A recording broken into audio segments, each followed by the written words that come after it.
Warning, this video contains spoiler alerts.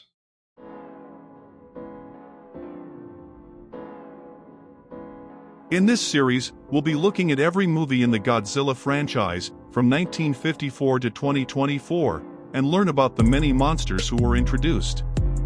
The Godzilla franchise comprises of 33 official Japanese movies, 5 official US adaptations, and 5 other movies for Rodan and Mothra.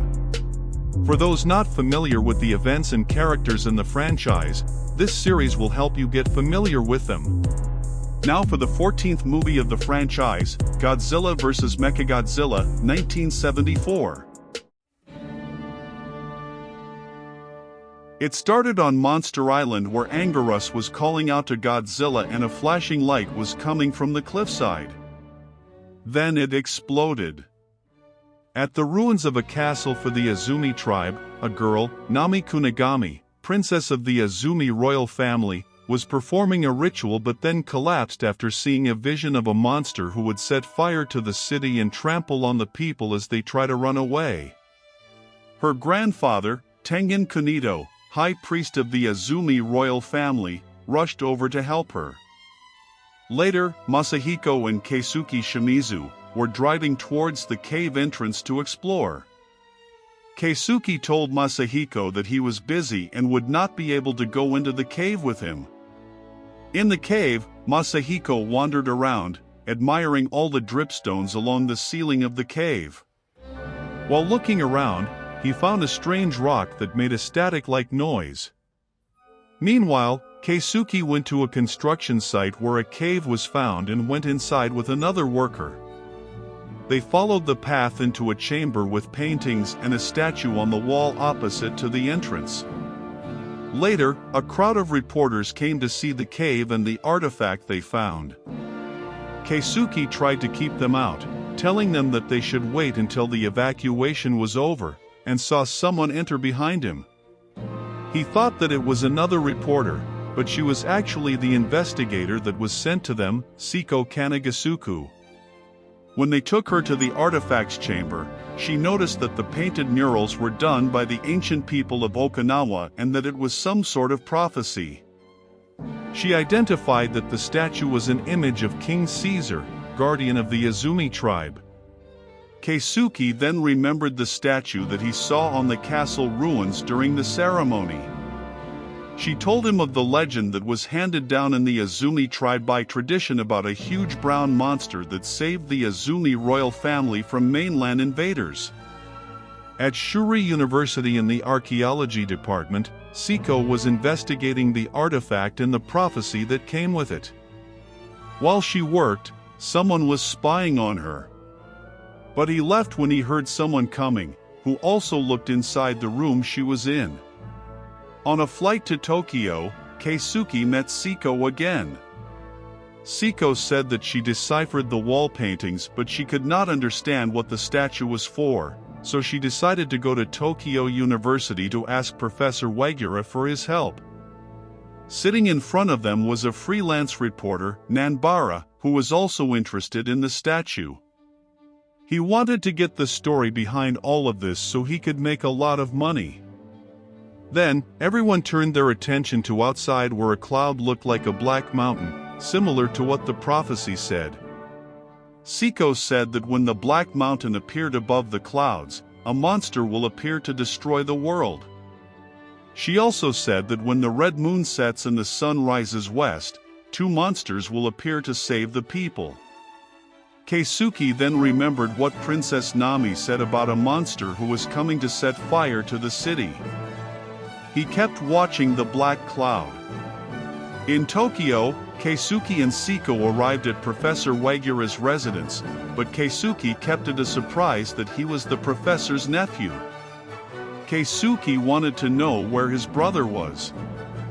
Wagura told him that Masahiko found a strange piece of metal in the cave he went into in Okinawa and took it to Professor Hideo Miyajima for answers. Professor Hideo said that it was space titanium. Then an earthquake happened. Professor Hideo's daughter, Ikoko, said that it was happening every day for the past 10 days now. At night, Keisuke was in his room, listening to the news broadcast about the earthquake. It said that the epicenter of the tremors was moving southwards, and no one knows why this is happening. Some say that a living being was moving underground. Keisuke turned the radio off but then heard something fall down nearby. Wagura and Siko were studying the symbols that were found, but a man broke in through the window and demanded the statue, pointing a gun at them. Keisuke then came to stop him and threw the boiling water for the coffee at him. They continued fighting, but the man then escaped. Keisuke went outside to find him but lost sight of him. Siko and Wagura went outside to meet him, and Nanbara was watching them from nearby. At Mount Fuji, the volcano erupted and something flew out of it. It crashed into the valley and exploded, revealing Godzilla. But something was different about him. Masahiko, Professor Hidito, and Ikuko ran outside and saw Godzilla coming. Professor Wagura and Siko saw this being broadcasted on the TV and remembered the first part of the prophecy where, when a black mountain rises above the clouds, the monster will arrive to try and destroy the world. The ancient prophecy was coming true, and they thought that Godzilla was the monster in the prophecy who would destroy the world. Keisuke told them that he was heading to Mount Fuji because he was worried about Masahiko and Professor Hidito. At the Azumi tribe's temple, Naomi's grandfather came to tell her that her prophecy was coming through. He also believed that Godzilla was the monster in the prophecy and that only King Caesar was the only one who could stop Godzilla. But no one knew where the key to unlock King Caesar was. He wanted Godzilla to destroy Japan as revenge on the mainlanders who wanted to conquer the Azumi tribe. Godzilla continued on his rampage and destroyed buildings in the surrounding area. While walking, he noticed the ground was moving strangely and tripped over it. Anguirus then emerged from underground after digging his way onto the mainland. He attacked Godzilla but got kicked away onto a bridge. Keisuke was driving nearby and knew something was wrong. He knew Anguirus would never attack Godzilla because they were friends. Godzilla and Anguirus continued to fight. Anguirus was able to scratch Godzilla and revealed something shiny under his skin. Godzilla kicked Anguirus to the ground and grabbed his tail to slam him into the ground repeatedly. Godzilla broke Anguirus's jaws open, causing some blood to spill out, and Anguirus retreated in pain. Godzilla then continued on towards the city. While driving, Keisuke came across a roadblock that was caused by the fight between Godzilla and Anguirus. He tried to clear the debris from the road, but it would not budge. He then heard a strange static-like sound nearby and found another piece of space titanium, which was confirmed by Professor Hidito. Professor Hidito told Masahiko that he should take him to the cave where the first piece of space titanium was found. He also wanted to get a closer look at Godzilla to find out what was really going on. Keisuke volunteered to take him to see Godzilla, but he accidentally knocked over a smoking pipe.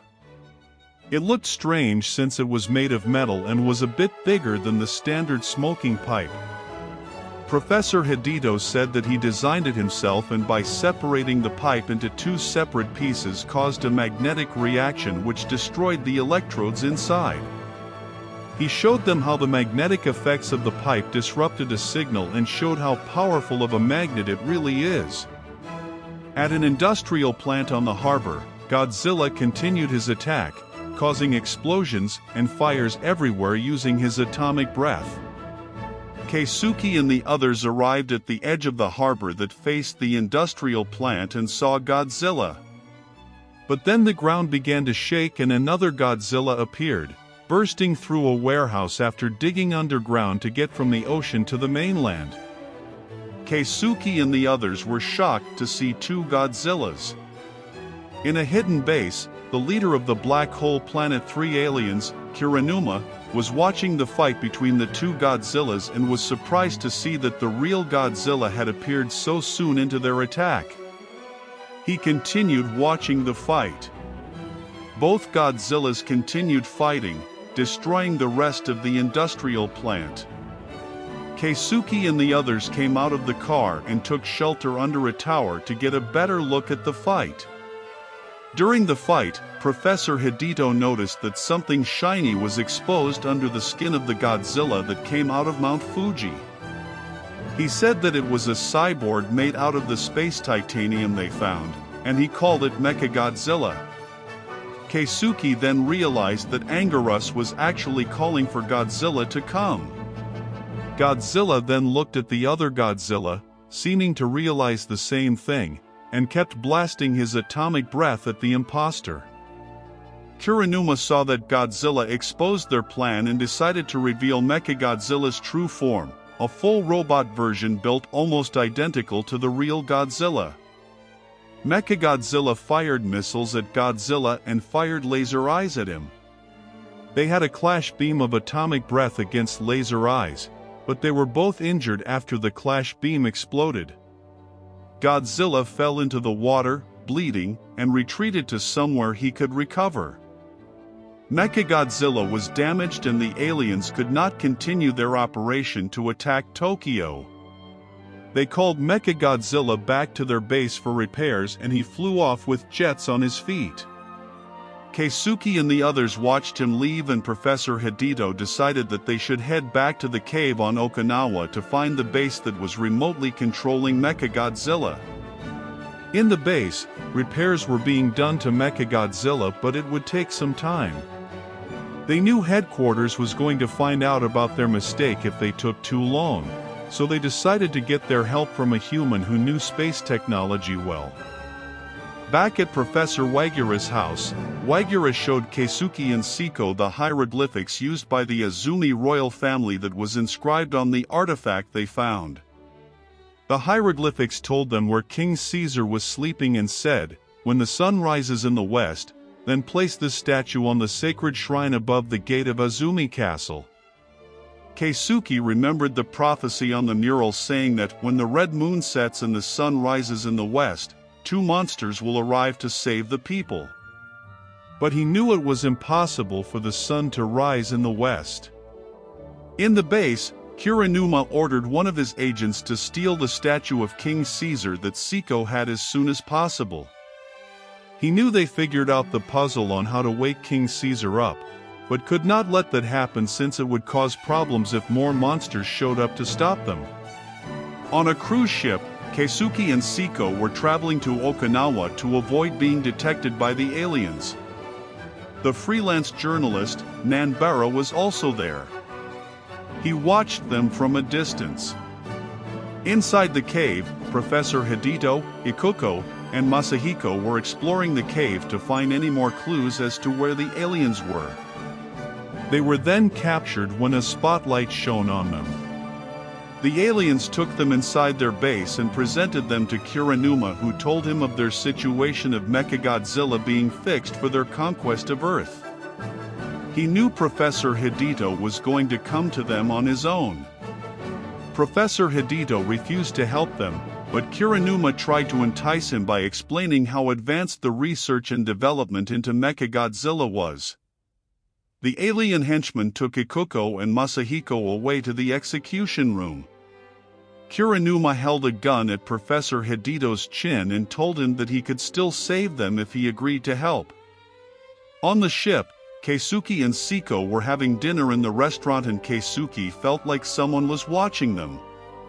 They then went to the railings to watch the sea and Siko thought that she heard Godzilla. But Keisuke said that he did not hear anything. Meanwhile, on a remote uninhabited island, Godzilla stood in the middle of a lightning storm and absorbed the lightning into himself, gaining a new power. Back on the ship, the alien agent who was tracking the statue, Yanagawa, broke into Siko's room to steal the statue while she was asleep. He opened her bag to get the chest the statue was in and left for his room. Keisuke followed him to the room and attacked him to get the statue back. Yanagawa reached for a knife hidden on his leg after he could not reach his gun and cut Keisuke's hand. But Keisuke shot him with the gun and part of his face revealed his true identity, an alien ape-like species. He ran away with the statue and Keisuke ran after him. He threw chairs from the deck at him to slow him down, but Keisuke kept chasing him. He threw one more chair at Keisuke and disappeared somewhere on the top deck. Siko had woken up in her room and noticed that her bag was open. Keisuke looked around for Yanagawa, but he got jumped. Yanagawa grabbed the gun and told Keisuke to move closer to the railing. He was then shot and fell overboard with the statue. Siko came to find him and Keisuke was confused about the way Yanagawa fell over. He thought that someone shot him and Siko noticed the cut on his hand. Nanbara then revealed himself and left. When they reached the land, the captain gave Keisuke the real statue that he kept in the safe for him. Siko did not like how Keisuke made a fool of her again. When they got to the hotel the others were staying at, the receptionist said that they had not returned for several days now. Siko went to her room while Keisuke went to search the cave. In the base, Kiranuma watched Professor Hidito work on Mechagodzilla through a monitor. After Professor Hidito was finished, Kiranuma took him to Ikuko and Masahiko as promised and pushed him inside to be trapped with them. The room then became filled with hot steam and a heater that made the room hot enough to burn them alive. Keisuke was still looking through the cave and found Professor Hidito's smoking pipe. An alien henchman then found him and he tried to get answers from him. But Nanbara shot the henchman and attacked him. When the henchman was knocked out, the hand that was shot returned to its original form. Nanbara revealed that he was an Interpol agent and had been on a mission to expose the aliens for 6 months now. He told Keisuke that he had been following him ever since he got involved in the operation. He kicked the henchman awake and made him take them to the base. Inside the room, it was becoming too hot and Ikuko was struggling to stay conscious. The henchman kept leading Nanbara and Keisuke to the base. They snuck in and took the uniforms from 2 henchmen to blend in. The temperature was steadily rising, but Nanbara and Keisuke got them out. 2 more henchmen tried to stop them but Nanbara got rid of them so they could escape. Siko was still in her hotel room and noticed that the moon was red. Keisuke led the others back to his car but Nanbara stopped him from starting the car. He tied a string to the key and the car exploded. Kiranuma turned off the monitor, thinking they were dead, but they were actually hiding in the bushes away from the car. Keisuke told Nanbara that this made it 3 times he saved his life. They then noticed the color of the moon was red. Nanbara decided to go back inside to sabotage the aliens and Masahiko and Professor Hidito also volunteered.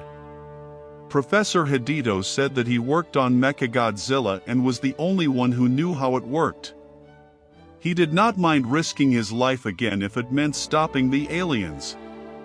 Siko was still in her room in the hotel and Keisuke came to take her in the statue to Azumi Castle.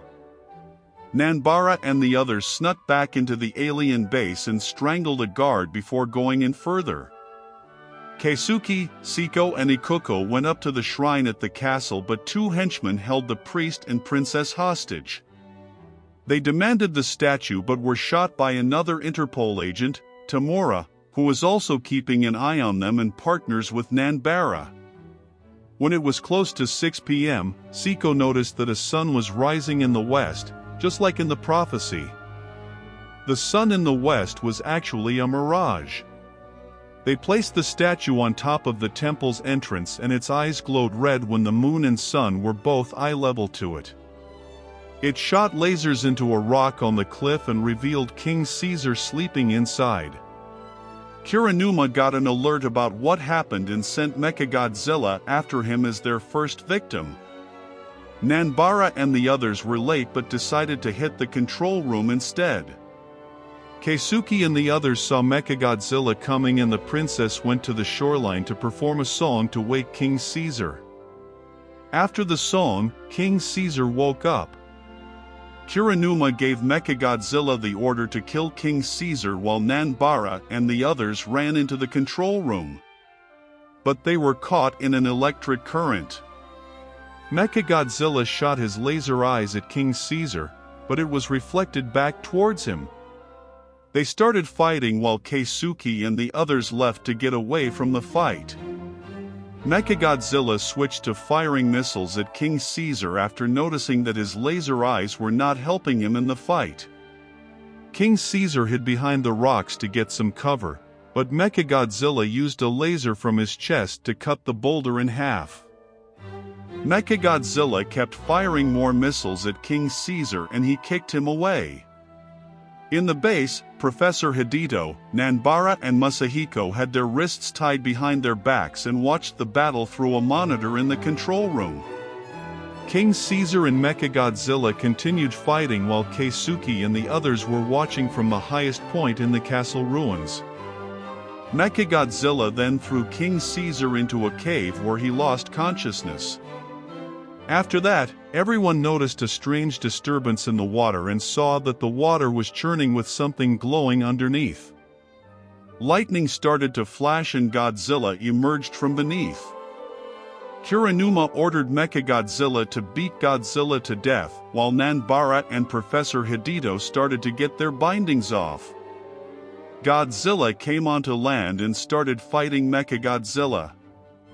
He fired his atomic breath at him, but Mechagodzilla flew away, causing King Caesar to get hit instead. King Caesar got up and went over to help Godzilla. Mechagodzilla turned his head around to face King Caesar while his body faced Godzilla. He fired his laser eyes at King Caesar and shot missiles at Godzilla.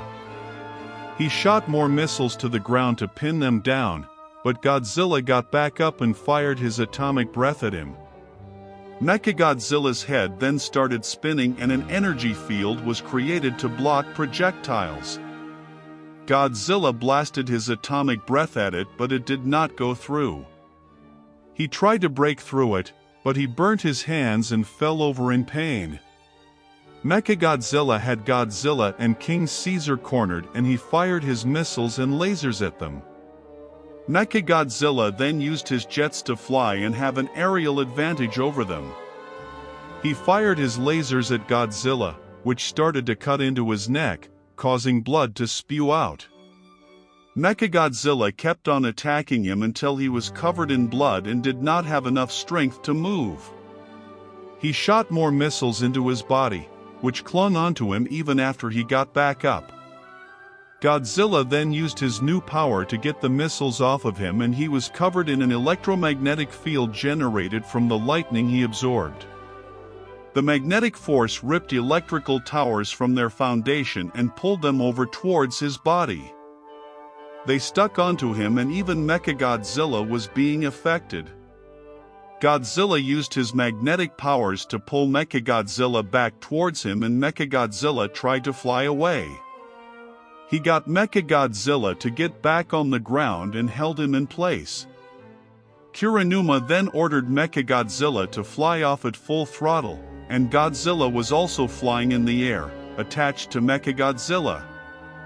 Godzilla weighed him down and King Caesar came to make sure Mechagodzilla did not fly off again. Godzilla then grabbed onto Mechagodzilla's head and turned it around until it snapped off. Kirinuma was shocked to see that Godzilla was actually able to destroy Mechagodzilla. Nanbara had gotten himself free from his bindings and used Professor Hidito's smoking pipe to create a magnetic interference to destroy the computer that was controlling Mechagodzilla. He grabbed onto one of the henchmen and used him as a shield, then used the henchman's gun to shoot the others. The aliens returned to their normal forms and the computer started to explode. Nanbara and the others left the alien base and Mechagodzilla also started to explode. the alien base was destroyed and Godzilla left. King Caesar returned to the cliff he was sealed in and the statue was returned to the temple.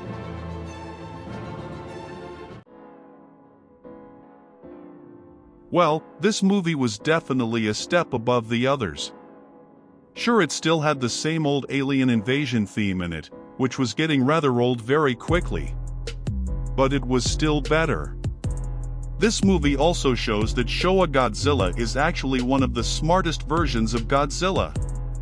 He demonstrated tactical thinking by using the terrain and stealth to attack Mechagodzilla at the industrial plant by the harbor. Then he absorbed lightning to gain new magnetic powers? Lightning never even made sense as being labeled a weakness for Godzilla in the first place. He really has come a long way from being the goofball that he was before in his previous movies in the Showa era. But the Showa era was where all of the commonly known titans were introduced. Sure, Mothra and Rodan had their own introduction movies. But those weren't classed as official Godzilla movies because Godzilla wasn't in them. More fans should watch the previous movies because this just shows how early on in the franchise Ghidorah and Mechagodzilla were introduced, and those two have been in almost every era of the franchise since. But Ghidorah did make 4 appearances in this era only and might be the only version of Ghidorah who's technically still alive in the entire franchise. The others are dead. Godzilla vs. Mechagodzilla is about a race of ape-like aliens who wanted to take over the planet and replace Godzilla with a cyborg look-alike. The humans then had to wake up an ancient guardian in order to help the prophecy come true. When I first saw this movie, I was actually fooled at first before I paid attention and realized that the first Godzilla did not sound like Godzilla and he had a green atomic breath. Godzilla's atomic breath is blue and that roar was too high-pitched and squeaky for it to not be a robot. But the events in the movies really have been getting longer, as those of you who follow my channel will notice. This aspect of the story introduces us to Mechagodzilla, the Black Hole Planet 3 aliens, and King Caesar. In the next movie, Mechagodzilla returns for his sequel and will be introduced to Titanosaurus, another sea kaiju. Be sure to like and subscribe for more. Until next time.